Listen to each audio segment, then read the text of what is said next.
there on some level. All the atoms that make us up were in existence, what is it, almost 14 billion years ago? To me, that's an amazing concept, that our existence is probably more than we think it is. And that's one of the things that Kabbalah teaches, to appreciate existence in the fullest. So Kabbalists have always seen science and religion as complementary rather than contradictory, and I like that approach very much. I use complementary colors a lot. Every color has an opposite. Yellow and purple are opposites, but we don't call them contradictory colors. We call them complementary. Also blue and orange, and red and green.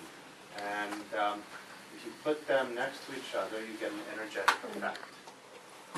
So I've noticed when I show this to groups, some people feel that their eye is pushed into the center, and some people feel the opposite, pushed to the outside. Let's just see. Who feels pulled into the center? Who feels pushed to the outside? And who can see both? Gary. But in the universe, there is this tension of opposites, forces of attraction and repulsion, and it's like, in a sense, like the universe like breathes out and in. Albert Einstein said, "Science without religion is lame, and religion without science is blind." So I like sort of looking at both of them with an open mind. Now, why would science without religion be lame? I think it's because, I could be wrong, but maybe it's because science deals with time and space. And generally doesn't want to go into things like God or infinity, eternity. But that's the realm of religion. And Kabbalah, mysticism, teaches us to be comfortable with things in time and space. Kabbalah means to receive.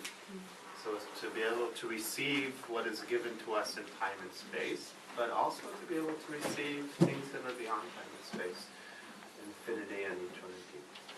And because of that, Kabbalah is associated with the tree of life. And I wrote the verse. It's actually the book of Proverbs. It says, "Eitz chaim hi lemachazikim ba." It is a tree of life for those who hold it. It's the song that in the synagogue when you put the Torah back in the ark. But I'm betting many of you don't see those words.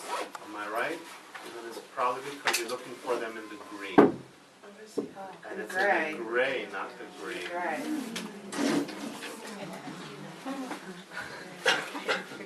Does everybody see those words now?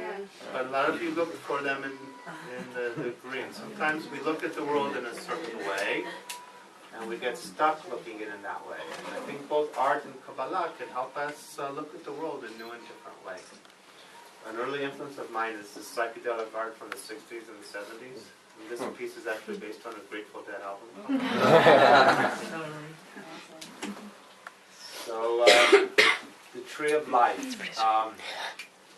These two figures represent the two great Kabbalists from this part of the world. The 2nd century mystic Rabbi Shimon Bar Yochai, who's buried in Meron. I believe you'll visit Meron today.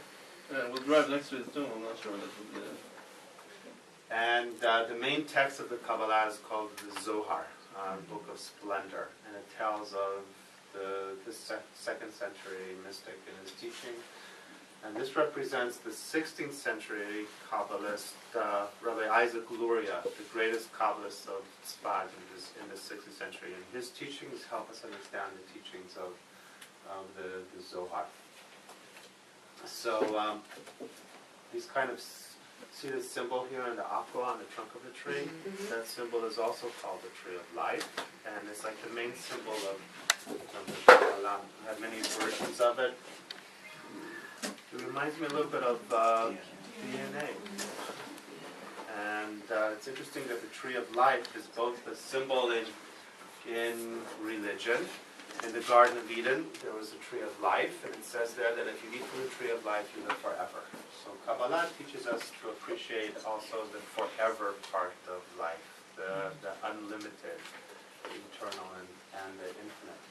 But the tree of life is also a symbol in the theory of evolution. And I like that.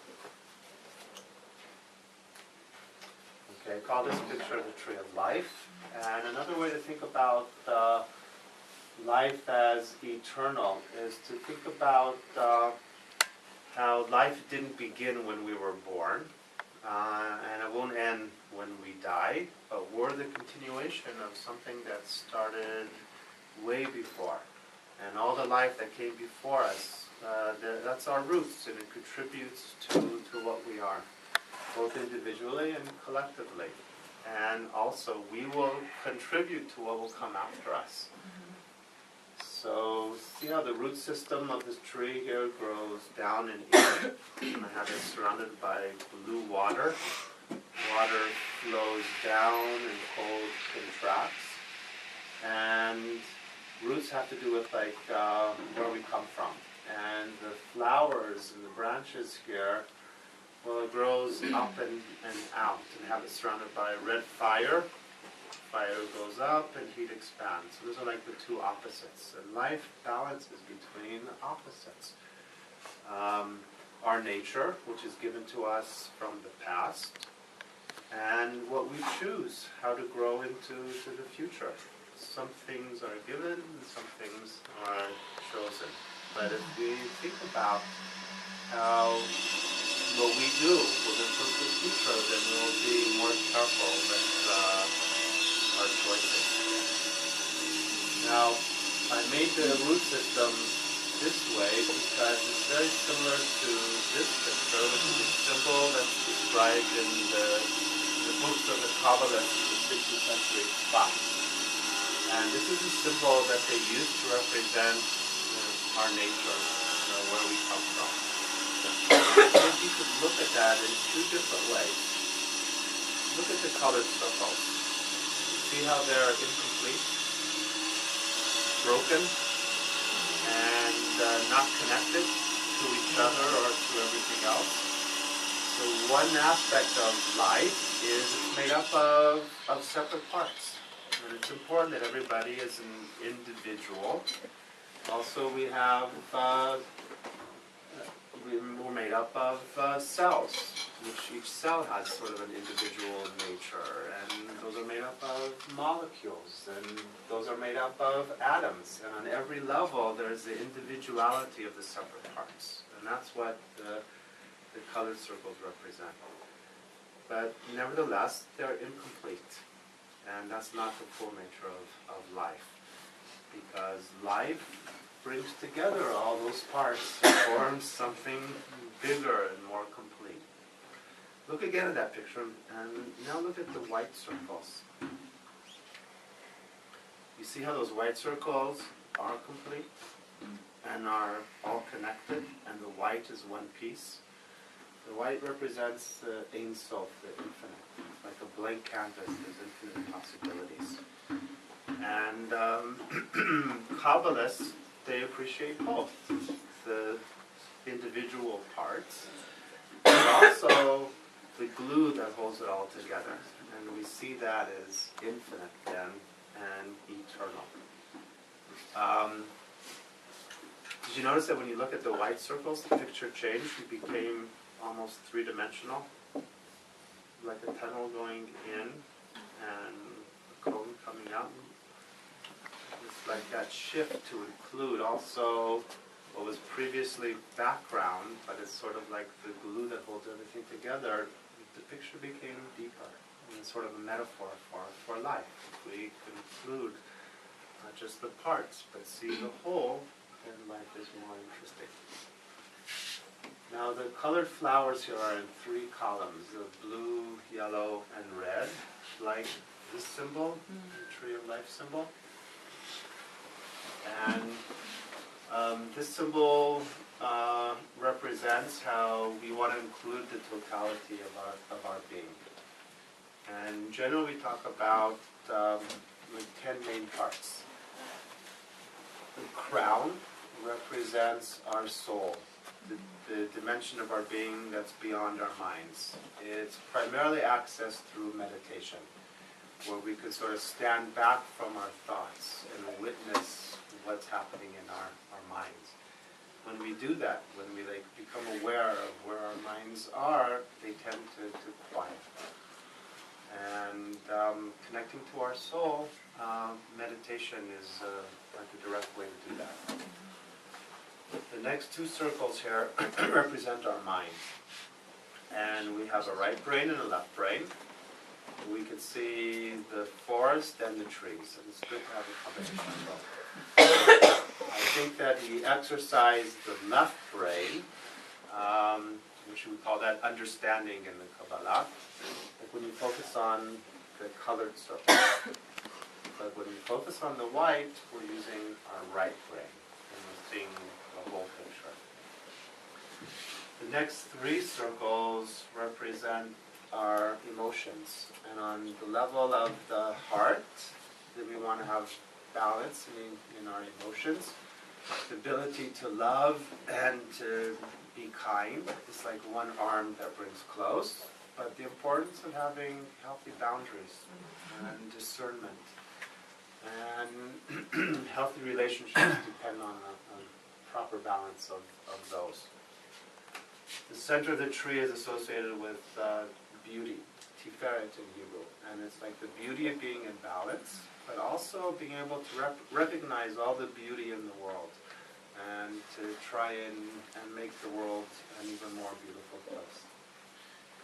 The lower four circles is like our physical base. And our base drives are about reproduction. So you see how I made a small copy of the whole here? So food and sex is sort of what like makes life continue. It's about reproducing ourselves. And that's sort of like the basic drive of life. Plants have it, animals have it, humans have it. But that's not all of our life, because we also have emotions. Animals also have the full range of emotions. But that's not all of our life, because we have these minds that can process concepts and ideas. You could share love and fear with your dog, but you can't discuss philosophy or science or mysticism with them. But then even that is not the totality of our being, because we also have souls. And the symbol is about including all of them. So just as this picture, the white represents the infinite, that both like infuses everything on the inside and also on the outside. I made this woman sitting in meditation, and she's picturing the name of God inside her mind. And this is an ancient Jewish practice to picture the name of God in your mind. And this name means the eternal present. Always was, is, and will be. So she's seeing that the source of her life on every level is really the eternal and the infinite. And she's being aware of that. But look again at this picture and see on the outside, she's feeling that the shape of those letters as the very shape of her body.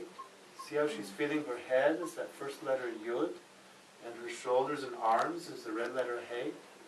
Her spine is the yellow Vav, and her pelvis and legs is the blue letter Hey. This is another meditation to feel that every human being is created in this image, that we're temples for life, even eternal life. And I like both of those meditations.